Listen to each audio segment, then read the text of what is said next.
This program provides education, not advice. Sponsors pay a fee for endorsements and interviews. See the truthayf.com disclosure page for details. This is where technology, innovation, and personal finance come together. This is the truth about your future with Rick Edelman. Brought to you by Global X ETFs, dedicated to providing investors with unexplored intelligent solutions, and by Invesco QQQ.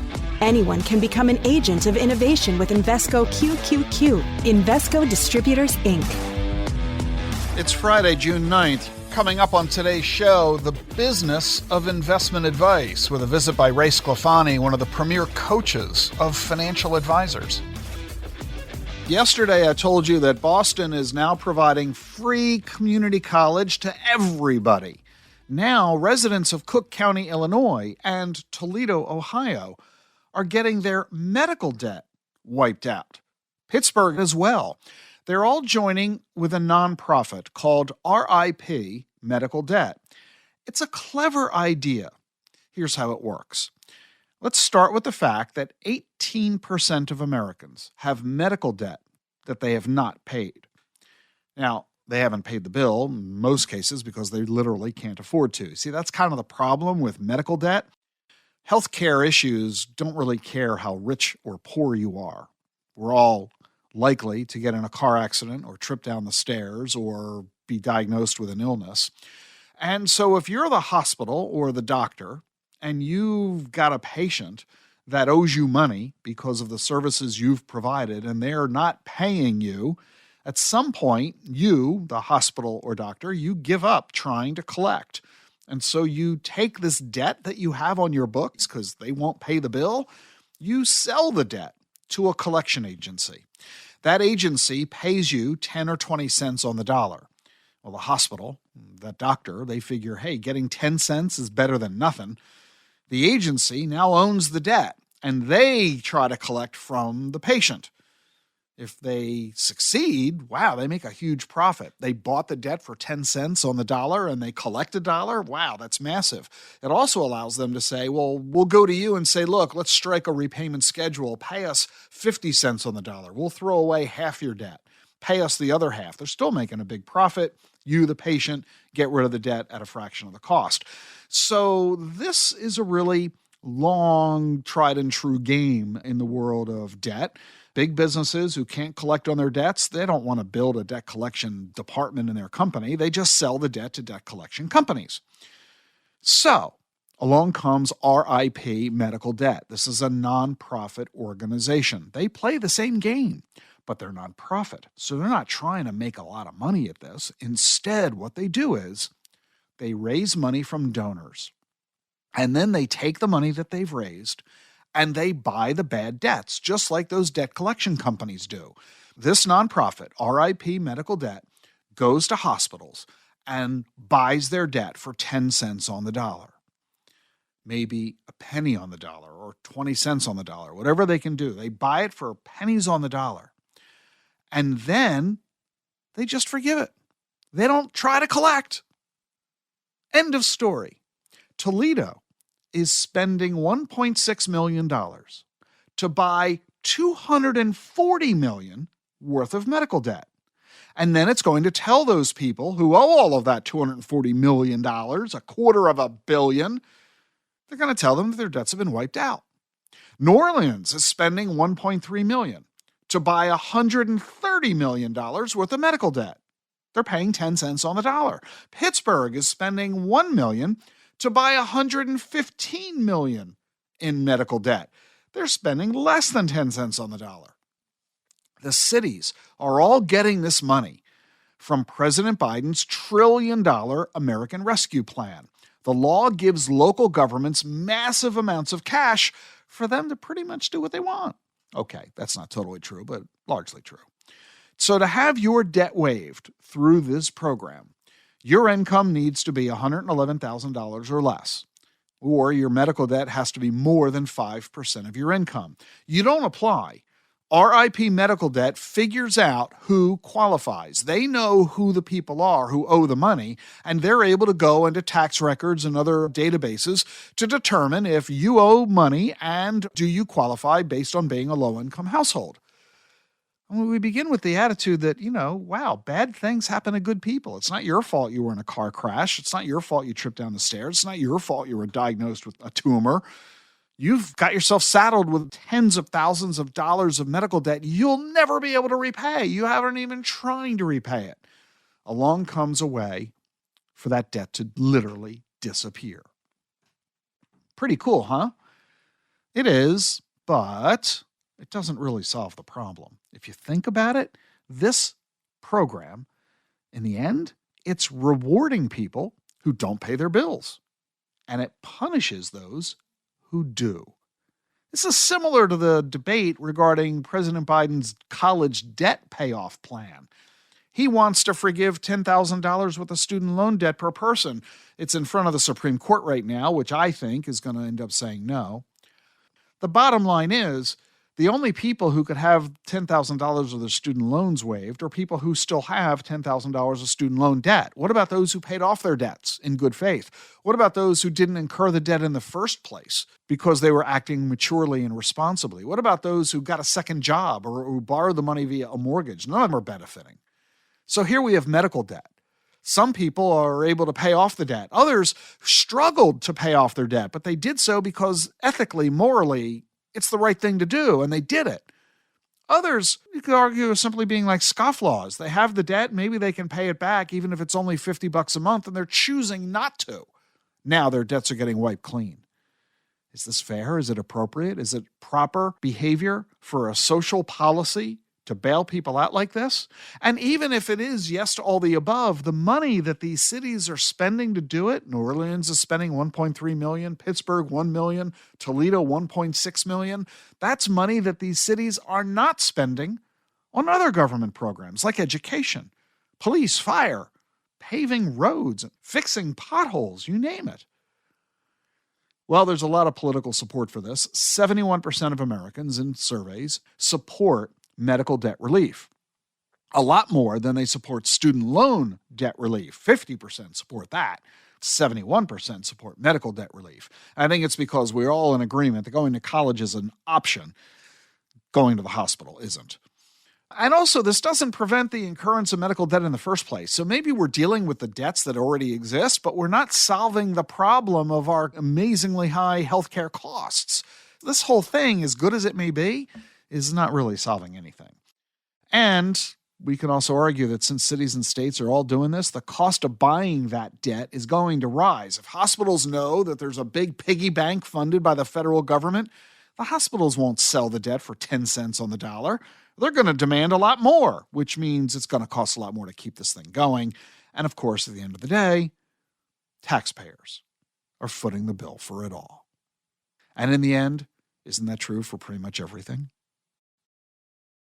You know, you've heard Global X mentioned a lot here on this podcast. They're one of the sponsors of this podcast, and I am a big proponent, big advocate of Global X ETFs. But, you know, we've been talking about them and referencing them for, the better part of the year. But it occurs to me, I don't know that you really know a whole lot about Global X ETFs. I mean, they're not really a household name. So let me share with you some information about Global X ETFs. The company was founded in 2008 in New York. They're a global company with offices in London, Tokyo, Hong Kong, Sydney, Sao Paulo, Bogota, and Miami.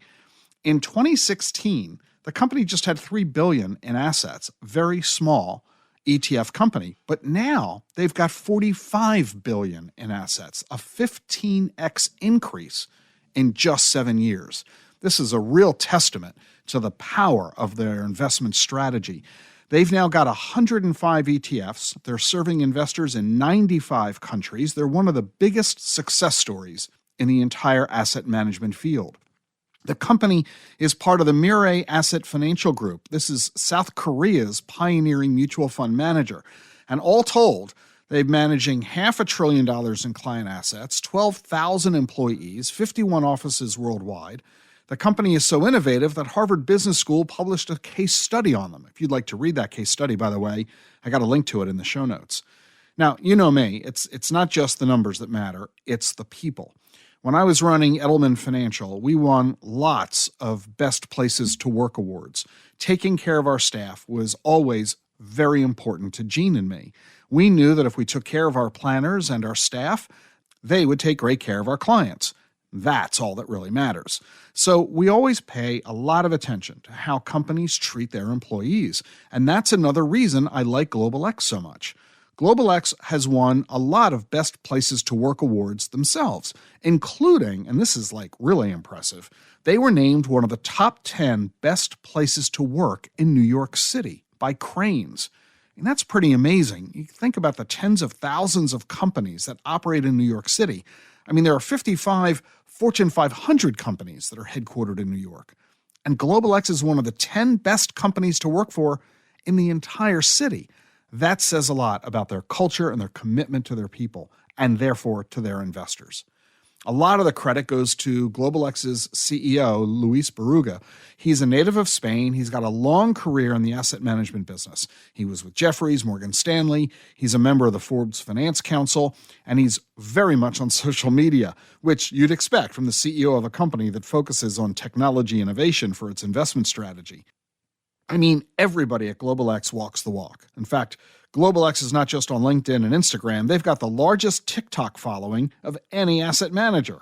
It's like, has Vanguard ever even heard of TikTok? Luis has been the CEO for, pushing 10 years now. He's led that amazing 15x growth since 2016.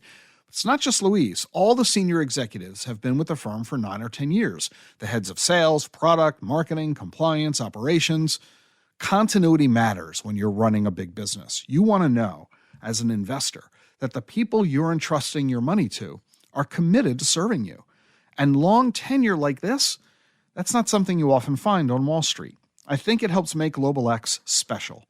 And these people bring a wealth of investment experience with them. Before joining Global X, they came from Payne Weber, UBS, Bank of America, Merrill Lynch, BlackRock, iShares, and other leading firms. John Mayer, their chief investment officer, was a Peace Corps volunteer in Ukraine. And now they're all doing something special together at Global X. But in the end, you want to know what makes Global X different. Why invest your money in their ETFs instead of somebody else's ETFs? Because Global X is not like other fund companies. Most of them have a huge array of ETFs and mutual funds. Whatever you want, they've got. And that means they don't necessarily have any particular expertise, sometimes not even a particular point of view. Their attitude is, hey, if people want to buy this kind of fund or that kind of a fund, let's offer this kind of a fund or that kind of a fund. But Global X doesn't do that. They've got expertise in 4 specific areas, and that's all they do.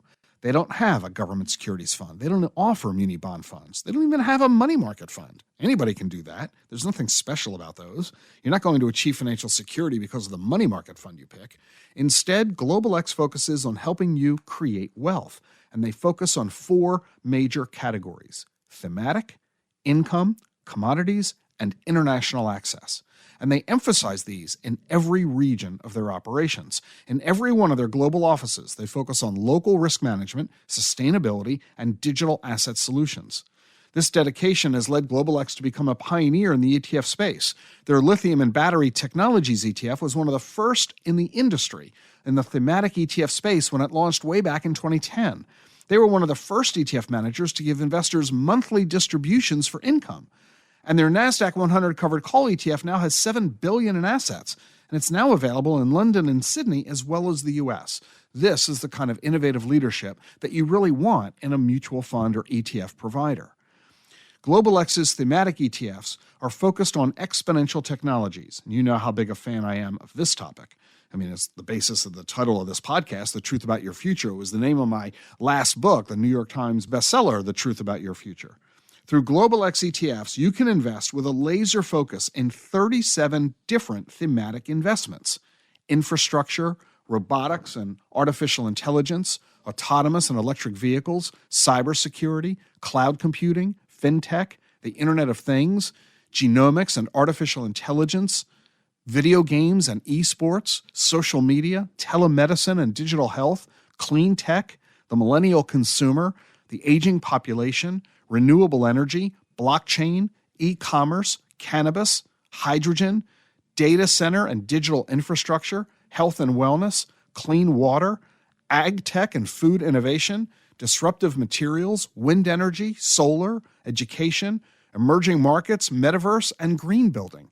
This is just an array of innovative, technology-focused ETFs that you just don't find everywhere. The second category where GlobalX has expertise is in helping you generate income. I'm not talking about ordinary bond funds. GlobalX uses covered calls and dividend strategies with 27 ETFs offering alternative ways for you to get the income you need. Covered call ETFs, dividends from preferred stocks, income from oil and gas partnerships. If the only place you're getting your income from is from government bonds and munis, you need to take a look at the GlobalX Income ETFs. GlobalX also offers 4 commodities ETFs: copper mining, uranium, silver miners, and gold explorers. And finally, there's international investing. This is a global economy these days, of course, and there's a lot more to investing than just the New York Stock Exchange. With GlobalX, you can invest in the stock markets in China, Greece, Germany, Norway, Argentina, Southeast Asia, Nigeria, Colombia, Pakistan, Portugal, Vietnam. How many ETF managers give you this kind of exposure? But let's face it, GlobalX is not a household name. You're probably not very familiar with them compared to, say, Fidelity and Schwab and Vanguard. That's because GlobalX aims its messaging mostly at financial advisors, and they are very well known and very popular in the advisory community. That's why I like to talk about GlobalX, not only because the advisors who are listening to this podcast know about them, but to help advisors' clients, you, the investor, become familiar with them as well. So when your advisor mentions GlobalX to you, you'll have some familiarity with them. One important way that GlobalX helps advisors is they have a full range of open architecture ETF model portfolios. I know that's gobbledygook to you, but if you're an advisor, you get what I'm talking about. These models help advisors craft their client portfolios, and the fact that these are open architecture is something advisors really like. And GlobalX has one tool in particular that's really cool. It's on their website at globalxetfs.com. You type in the name of a company or of a stock, and you'll see which of their ETFs owns it. If you'd like to try out this tool, the link to it is in the show notes. Another thing I really like about GlobalX is that they're not just about managing assets. A lot of companies manage assets, but it's often hard to understand why they're doing what they're doing, kind of like they're a black box. But GlobalX is different. They publish a lot of research. All of it is free for both advisors and investors, and it's all focused on those 4 categories: thematic, income, commodities, and international. Their flagship research project is called Charting Disruption. They produce it every year in partnership with the Wall Street Journal. I've contributed to it, and the link to it is also in the show notes. So now you know a little bit more about why I like GlobalX ETFs and why I'm proud to have them as a sponsor of this podcast. I encourage you to talk with your financial advisor about GlobalX ETFs or check them out yourself at globalxetfs.com. Coming up next on the program, the business of investment advice with my guest, Ray Sclafani.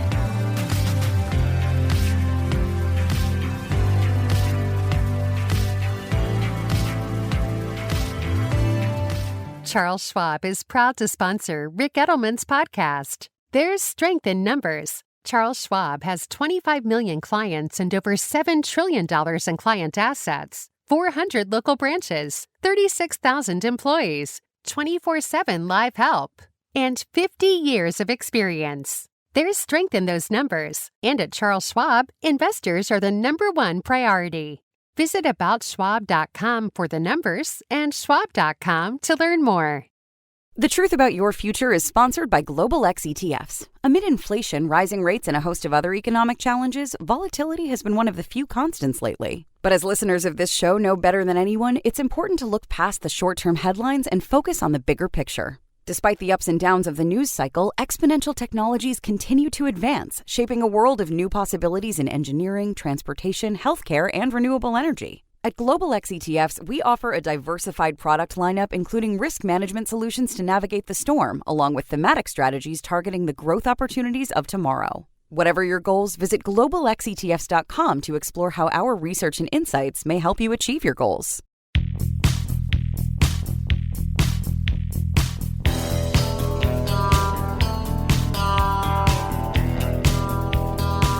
Well, you're listening to The Truth About Your Future. I've got a really fun conversation for you. I don't care if you're a financial advisor or if you're an investor. Whichever you are, you're going to find a lot of value in this, because if you're a financial advisor, you know Ray Sclafani. He is one of the leading coaches in the investment advisory wealth management fields, a household name.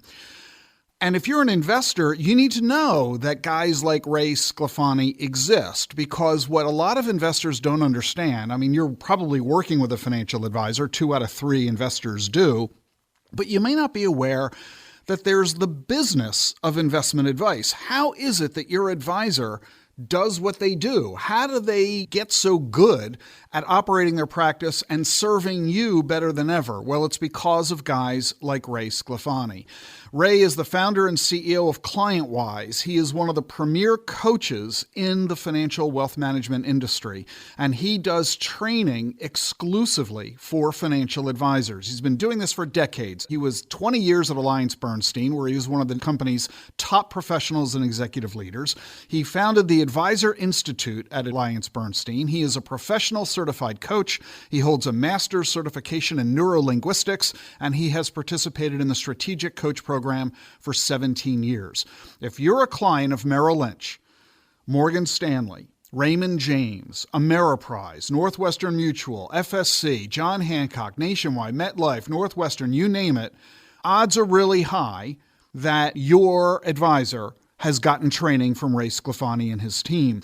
If you are a financial advisor, you have probably had exposure to the advice and services that Ray provides. And so, Ray, great to have you on the show. Rick, thanks so much. I'm honored to be here. So, first of all, I want to start for just everybody level setting, Ray. You had a 2-decade career at AllianceBernstein, one of the largest wealth management firms in the country. You were a rising executive, senior executive there, and you walked away.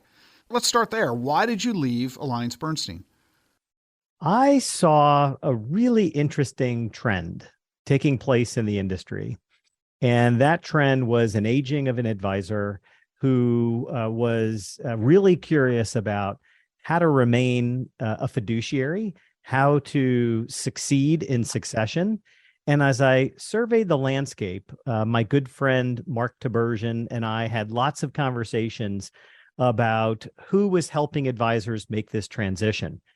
As a senior executive at AllianceBernstein, I had enjoyed the opportunity that I had in creating the Advisor Institute, training and developing advisors. And frankly, that got me far more excited than just the investment management piece. Helping advisors build enduring businesses that they could transition successfully onto the next generation got me really excited. And I didn't see a firm doing that. So I thought, wow, wouldn't it be terrific to make a real difference in the industry and leave an everlasting impact if I too could build an enduring firm that was helping advisors build something multi-generationally. And of course, Mark Tibersian, CEO of Pershing for decades, one of the most influential business leaders in the wealth management space. You know, people tend to think of advisors as just people who give investment advice to clients. You know, I'm going to give you, some hot stock tip. I'm going to help you make more money by picking good investments better than you'll pick on your own. But the life of a financial advisor goes far beyond that. Oh, yeah, it does. That's right, Rick. And you think about the connection that these great advisors have with clients and their families, their children, their grandchildren. I believe in something kind of silly called the ripple effect. You know, when an advisor makes a difference in the life of a client, the impact that financial planning has, that estate tax and trust, that investment management strategy extends into the next generation and beyond. And that ripple effect is felt for generations. And when advisors build multi-generational businesses and impact thousands of clients, they actually transform entire communities. You've seen it, you've done it as a ripple effect kind of advisor. I believe, Rick, it makes the work you've done it as an advisor, the work that great advisors doing today, it's really noble work. And it often gets overlooked. Not only is it the financial planning and the estate and tax and trust and investment strategies and risk management and insurance and disability and the like, it is also all of those really tough conversations, the loss of a spouse, the helping a disabled child figure out like what's next, somebody with special needs, or something as silly as being a godfather or godparent to a child. I mean, I've heard some of the most amazing stories. I watched once a senior advisor train his team on how to go to a wake, and taking a young professional who had never been to a wake and how to console and support and care for that sense of empathy and support for a client. Man, that stuff never gets written about, but that's what's really going on in financial services today. And it has nothing to do with going to the wake so you can hand out business cards. No, it does not. And that's really the key, is that advisors are good at being advisors, but they aren't necessarily good or experienced or knowledgeable about how to truly help clients in the areas that it truly matters. And your description of helping a client at their greatest time of emotional need, the death of a loved one, really says it all. And that is why I think it's really important. If you're an advisor, you need to learn these skills. How do you operate your practice? How do you manage it? How do you train your staff so that you can deliver services for clients? And if you're a client looking for a great advisor, you would want an advisor who's gone through the kind of training that Ray Sclafani provides. And I think that's a really good litmus test. Ask your advisor, have you ever heard of Ray Sclafani? Have you gone through his training? Because if they have, that tells you something about the quality and the professionalism of that advisor, which is something that I think most investors would never really think about. I appreciate that, Rick. I think back 20 or 30 years ago, the advisors would go to sales training to learn how to acquire clients. Well, I think there's been a massive shift. Not only have advisors sort of extended beyond learning how to acquire clients, but the best in the business today have acquired those technical skills to know how to advise clients around investment strategy and estate planning and tax mitigation and trust services and wealth transfer and the like. But what they also have done is acquired those emotional intelligence skills. They've acquired those leadership skills. Because after all, if you think about what it takes to build a successful enterprise, it requires a leader who understands how to develop others. Jack Welch had a great quote many years ago. He said, "The sign of a great leader is somebody who can develop somebody who can develop somebody." And so just like these advisors are thinking about how to support families multi-generationally, they're also themselves trying to think about how they build a team that's in a pole position to be supportive of families and clients multi-generationally. That's a shift in leadership. That's a shift in emotional intelligence. It's not just the business development skills or the technical skills. It requires so much more to be a great advisor today. And frankly, that's the work not only do I do, but I lead a team of 25 or more coaches today. I think we're 25 or 27, but our company ClientWise focuses exclusively helping advisors build those kinds of businesses. So I think you've got your finger on it just right. As an aside, I need to interrupt this conversation to tell you that if you're listening to this, which most folks do since it's a podcast, or if you're reading the transcript, which is available at our website, I encourage you to watch the video, which is also available, the link on our website and YouTube, because we're visited in the studio by my dog, Nori. She's a rescue we picked up about a month ago, a little bit of a mutt, and she's wonderful, but she jumped into my lap as we began the show, and she won't leave. So she's in my lap. She's having a good time, though. But she keeps yawning. She's wonderful. Ray, you'd mentioned the importance of teams and the ability to train teams who can operate independently and carry on your legacy and fulfill the culture and the philosophical approach that you deliver. And that's what's something I think most investors don't realize, is that today, most advisors do operate in teams, often small, 2 or 3 colleagues, sometimes rather large. And that's one of the things that you do so well. I spoke, was it last year, 2 years ago, at one of your events, the Business Builders Academy. You have what you call super ensemble groups. Talk about that. Sure. So the industry sort of looks at teams and ensembles a little differently. There are many advisors operating in a team kind of structure. And for the investors out there listening to this podcast, advisors will know this for sure. I mean, to possess all of the technical skills associated with advising clients is impossible to have expertise just as one. So it requires a technical skill set that's distributed across teams. It also requires, for those that are growing a business and want the capacity to deliver client experience and client engagement at the highest levels, you've got to have a team. No one person can serve, at least the industry data tells us, more than somewhere between 40 and 75 clients. Some say 100, some say more, but depending upon the type of integrated wealth advising services and financial planning, it really probably is a limited number of clients. It's not an unlimited number of clients. So it requires a team. For an advisor that's trying to build a multi-generational business, developing the next generation talent is also key. So teams really matter. But about 20 years ago in financial services, there was a fair amount of research that was done. And what we started to see was the formation of ensembles. Ensembles being multiple member-owned businesses, advisors that had declared that they wanted to build something enduring, which would require standing up a business, creating shares in that business, and then figuring out ways to distribute that equity over time so that that business was an entity that was then transferable. And so at ClientWise, we started Business Builders Academy 17 years ago.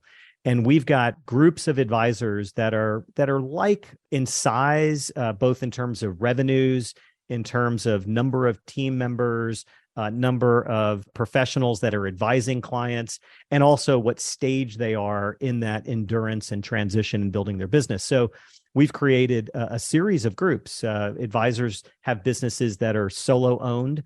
Well, we coach and develop them very differently than we do those that are set up as teams. And then we work with those that are really set up as ensembles, whether they've got 1 to 5 million in revenue or 5 to 10 million in revenue. You came and spoke to our largest ensemble group called super ensembles. These are firms typically with multi-billion-dollar businesses in terms of assets. They've got teams sizes in excess of 25 or 30 professionals, and they are well on their way to transitioning that business to the next generation. Those businesses have way different challenges than a business maybe that's set up as a smaller team with 4 to 6 people. But we coach all of that group of advisors depending upon sort of their stage. And what's fun for us at ClientWise, Rick, is because we see the solo practitioner who's really committed to building a team, but also those largest firms that are in M&A activity and they're buying businesses and merging with others and transitioning the equity shares. It's really been exciting to build a business and help those advisors grow, but also see the range with which and the stages with which they have to transition to succeed. And so there are a couple interesting things in there. First is the notion that any advisor, regardless of where they are in their career path, whether they are a young, new advisor operating by themselves in a massive organization, or they are I'll say mature, developed professional who's been in this career for 20 or 30 years, who is highly successful already and already working with a number of other colleagues in an ensemble practice. They're all continuing to get training. They're all continuing to realize that the only way they can get to the next level of their career is to continue to learn and develop and grow. And so you just have to wonder, why would an advisor continue to do it all by themselves and not seek the advice, mentoring, training, skill set that people like you can provide? So that's a key question. If I were an investor, that I would ask my advisor, tell me about your resources for training and development. And if the advisor merely says, oh, I get 12 continuing ed credits every year. That's a bad answer. Yeah. Rick, I'll give you 2 other questions. If I were an investor, I'd be asking advisors. And the first is around succession and continuity. God forbid something happened to you, whether it was a disability or death suddenly, or maybe a desire to retire. What's your continuity or succession plan? In other words, what happens to me if you, my advisor, leave? Right on. If the family is unsure as to what happens in the event of, then they probably need to look for another advisor. That's one question I would ask. And the other is if they're just in the investment management space, meaning the advisor's only providing investment management solutions or suggesting they're doing financial planning and masking it as investment management, then they probably need a more comprehensive approach and a more sophisticated approach, taking a look at their overall situation. You know this as well as I do. It's not just about the investment management. It's how all of that capital markets discussion, those investment management solutions fit into a long-range plan. And that's something that the best really differentiate themselves by doing. Now, why is this such a big deal, Ray? Why, it's one thing to be protection oriented that, hey, my advisor might get hit by a bus tomorrow. But the bigger issue is retirement or death. And that's an issue because the vast majority of advisors in this country are over the age of 50. In fact, more than half are over the age of 60. And it's projected that most advisors are going to be retiring within the next 10 years. So talk about the implications on the wealth management industry, and by extension, the clients they serve, on this aging issue. Yeah, it's a real issue. According to Barron's, who does a fair amount of research in this space, more than 2/3 of advisors don't have a durable succession plan. If you listen to any of the Fidelity institutional research or Schwab's institutional research that provide custodial services to the large RIAs, registered investment advisors in the US, some say it's as much as 70% have failed to provide a durable succession plan. Succession planning is at the highest level, acting as a fiduciary on behalf of the client. Doing what's in the best interest requires a durable succession plan. Full stop. I feel so strongly about this issue. And yet, when you look at the age, the percentage of advisors, you just laid out the stats really spot on. If advisors have not planned for the future, it's the great irony in this industry in that most really good advisors spend their time helping clients plan for the future, but they don't do enough planning for themselves. And for me, you ask why I left Alliance Bernstein after 20 years. This is really the issue for me. I think for me, financial services has been really the greatest blessing for me personally. I stepped into it at the age of 17 and was able to get an internship as a young professional. And advisors, I witnessed the impact, the great impact advisors have. And I know there's a lot of negative press at times about advisors and the Bernie Madoffs and, all of that jazz. But my experience has been that advisors really, really do great work for clients, but they're so busy focusing on others, they fail to focus on their own teams. And I think that's got to change. The implications are really big. There's over 300 million Americans, and there's only about 200,000 real financial advisors in the US. So if we strip out all of the bank tellers and the bank brokers and the credit union professionals and the wholesalers that are licensed and the asset management firms, there's a very small cadre of financial advisors in the US. So we have an underrepresented population of advisors, an aging population of advisors, and really great advisors are bringing next generation talent into the profession. My older son actually entered the profession, and he's an apprentice learning how to be a great financial advisor. So the future is bright for the young ones. I think it's an overlooked career path for many. For those investors out there, if you've got kids in their 20s, it's not a sales job. There are plenty of firms that offer apprenticeships and advising jobs. And it's a fabulous profession. Rick, you and I both have enjoyed the fruits of hard work in a great profession and making a great difference and an impact in the lives of many. But it's something that's got to change. I think advisors need to further step up and figure out how to expand and grow our industry.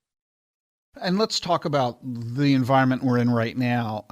This is a dicey time, clearly, for the world. We have great political strife here in the U.S. We have an abundance of social issues that the nation is facing. We are dealing with geopolitical uncertainty around the world, Russia and Ukraine, what's going on with China and Taiwan. We have the continuing saga of COVID. We are facing a budget crisis in the United States, on and on and on. In this kind of environment, with the spilling over effect on what does it mean for my investments and what's going to happen with my financial security in the future, what are you focusing on with the advisors you're coaching, helping them grow their businesses in an environment like this? Yeah, it's an interesting question. By the way, I would throw on to that pile of worry about the great debt that our country is amassing, and the risk that puts us in when we amass that kind of debt. Advisors who we typically work with are among the most successful. Barron's advisor Dow Jones ranks the top advisors in the U.S. Barron's advisor has selected our firm to be their exclusive advisor coaching partner. So we're typically working with sort of the creme de la creme, the advisors who are really committed to growth, to learning, to developing others, to building out their teams, to grow their businesses and support clients. What's interesting is this is a pretty awesome time in financial services to be an advisor, acquiring new relationships. Because of the great work that advisors have done, at least the clients we typically are coaching, they've helped their clients navigate all of the waters you're describing. Now, of course, there's a lot of uncertainty in the marketplace, and one nuclear weapon away, and we've got a whole different world in front of us.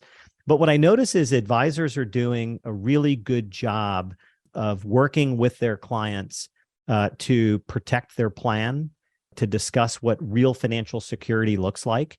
It's not always about making more money. Sometimes it's about protecting what you have and building that kind of durable retirement plan where there might be wealth that's transferred or a guaranteed income stream. And so what we're experiencing is the advisors and teams we're coaching are right now in client acquisition mode. They're looking to grow. It seems, it's at least in my experience over the years, where there's a heightened sense of volatility and a heightened sense of worry about what the future holds. The best advisors acquire clients at a quicker rate. They get more referrals. There's more chatter at church and synagogue. There's more chatter on the soccer fields. There's more chatter among clients like, hey, are you okay? Are you okay? Who's your advisor? What are you doing currently? And so the number of clients that are referring their advisors as advocates is really spiking here. And we're seeing growth rates at an increased level. What's interesting is there are a bunch of advisors that haven't done a great job. Maybe they haven't shored up client relationships. They haven't gone back and looked at the financial plan, looked at the permanence of the plan, the guaranteed income streams, the wealth transfers.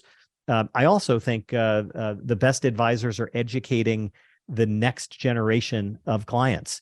So I'm seeing those advisors run education clinics, and they're gathering their clients' children together. I'm even seeing universities partnerships with advisor practices where they're organizing finance classes and doing a really great job of educating the kids, the grandkids, the heirs of clients' wealth. So this is a pretty exciting time for advisors to be in growth mode. Rick, when there's a lot of complacency and rates are at zero forever, and there's just free cash flow and the markets are soaring, there's not really a need for an investor to take a second look, right? Everything's okay. Yeah, we're making money, blue sky, things look all right. Retirement's going to be okay. But wow, in the last 3-4 years, have American citizens hit Control-Alt-Delete? And a great book by Adam Grant. The title is Think Again. Wow, have Americans paused to think again? I'm seeing more and more advisors report to us that their clients are moving cities, they're downsizing or upsizing, they're buying that second home. They're really thinking about what retirement's going to look like and what they want their life ahead to look like. So in some kind of funny way, I think all of this volatility and uncertainty has allowed the American investor to really stop and think again about what they want their future to be. And if they've got a really great business partner in their financial advisor helping them think through what that future looks like, they're in a winning position. And that's what we see many of our clients doing today. We're talking with Ray Sclafani, the founder and CEO of ClientWise. His web address, by the way, is clientwise.com. The link is in our show notes. Ray, I'm glad you mentioned that book because I was going to ask you what good books you're reading right now, because clearly you practice what you preach. You too are constantly engaged in learning and developing and improving your own skills. So in addition to the book you've cited, what else are you reading? So I'm actually reading for the second time one of my favorite books, The Gap and the Gain by Dan Sullivan. Dan talks a lot about living in the gap, the space where you're never good enough. You can never get there. But if you sort of reframe the gap into more of a gain, and every situation is a learning experience, and every opportunity, there's something positive that comes out of it. It's a great reminder about the significance of the great world that we live in and all the positivity that's going on. So that's one that really stands out to me when I'm rereading. I'm also, there's a great book called Turn the Ship Around. It's written by a captain in the U.S. Navy, David Marquette. And David is responsible for really transforming the U.S. Navy. It's a great short story about his role in boarding a nuclear attack submarine that had failed every inspection. All of the officers had requested moving to a different responsibility within the Navy. The renewal rate and reenlisting rate among the 157 or so sailors was extremely low. And he was asked to step aboard and turn the ship around. Now, he wrote a great book, not because he didn't turn the ship around. He did turn the ship around, but it's an amazing, masterful story in leadership in a world. And in fact, I think it's a great parenting book in a funny kind of way, where in many cases, others are looking just to be led. Hey, tell me what to do, coach. Tell me what to do, mom. What do I do, dad? In a world of helicopter parenting, or even leading teams where team members are standing around looking, wondering, hey, what do I do next? Turn the Ship Around, Marquette's story of leader to leader led environments where people work interdependently and together. Fabulous story. And then I won't bore you because I could go on forever. One book that I've picked up and I just finished is a book called From Strength to Strength. It's finding success and happiness and deep purpose in the second half of life. And so at 54 years of age, I've got a lot of energy. I'm excited about the future. I'm excited to be the CEO of ClientWise and helping advisor practices grow. And I'm going to continue to do that for quite some time. But I also am thinking about, hey, what does the next half look like? And how can I use more of my wisdom than just all the hours put in, but be smart, work smarter, not harder, about what the future is going to be. So Arthur Brooks is the author From Strength to Strength. So those are a few that come to mind quickly. And we have in our show notes today links to all of the 4 books that Ray has mentioned, along with his own website, clientwise.com. Ray, thanks so much for joining us on the show here today. Continued success, my friend. Thank you, Rick. Great to be here.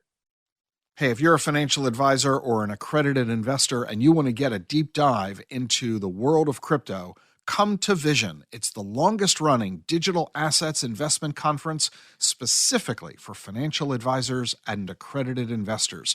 You'll get the cutting-edge educational content and actionable ideas from leading investors and industry thought leaders. This event is June 12 to 14 in Austin. Our keynote speakers include Downtown Josh Brown from CNBC, Patrick McHenry, who's the chair of the House Financial Services Committee, and Dave Hirsch, who heads crypto enforcement for the SEC. We're also going to teach you how to mint your own NFTs. A ton of fun, lots of great knowledge, and wonderful networking. Check out the details at dacfpvision.com. The link is in the show notes.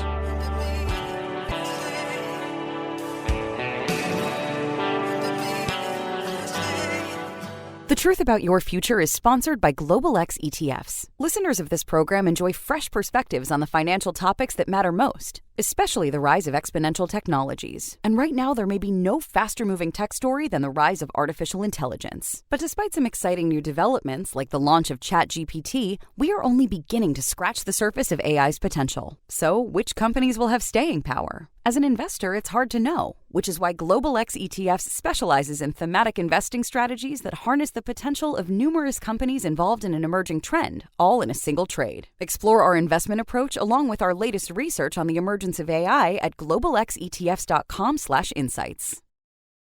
Support for Rick Edelman's podcast comes from Invesco QQQ. Meet Henry, an everyday person who enjoys reading science fiction, keeping in shape at the gym, and spending time with family. He also participates in progress by investing in a fund that supports innovative ideas. Invesco QQQ ETF allows you access to innovators of the NASDAQ 100, so you don't have to be a rocket scientist to help push progress forward. Anyone can become an agent of innovation. Learn more at Invesco.com/QQQ.